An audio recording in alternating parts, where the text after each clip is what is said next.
Ghazali was born in 450 AH/1058 AD in Tus, present-day Khorasan, Iran, to a poor family. His father worked as a wool weaver, the origin of his nickname Al-Ghazali, with a lightened Al-Ghazali after the village of Ghazala, or with a heavy Al-Ghazali after craft.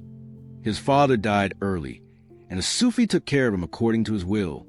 He encouraged him to pursue knowledge after his inheritance was exhausted, saying, "We sought knowledge or other than God," but he refused to be for anyone but God.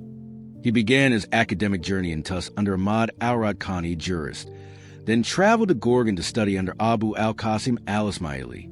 Upon his return, bandits stole his scholarly papers, which he memorized over 3 years, 470 to 473 each, an experience that shaped his belief that knowledge is carried in the heart, not on paper.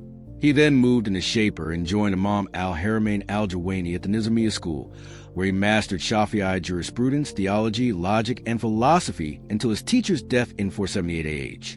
He then joined the court of the Seljuk Vizier Nizam al-Mulk in Isfahan, 478 to 484 H, where he gained widespread fame in debates and earned the titles Zain al-Din and Shuraf al-Imma.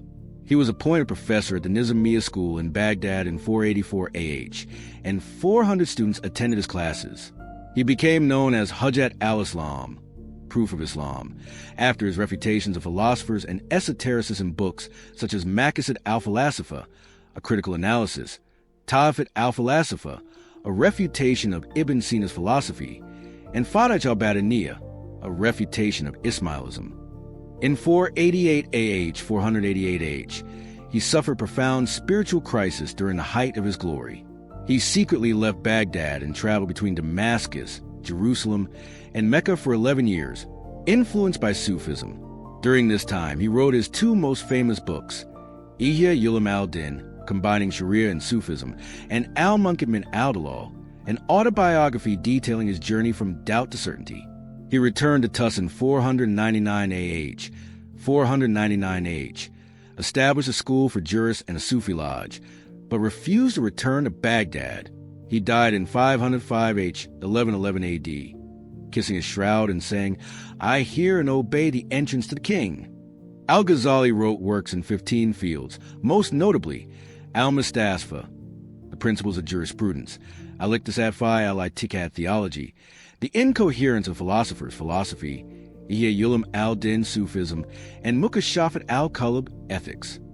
He faced intense controversy, accusations of diluting the faith by mixing Sufism and philosophy, especially in Ihya, which contained weak hadiths. He responded in Al-Munqidh that the Sufi experience brought him certainty. While al-Dahabi praised him as the ocean of Islamic proof, Ibn Taymiyyah criticized him for his hadith and philosophy.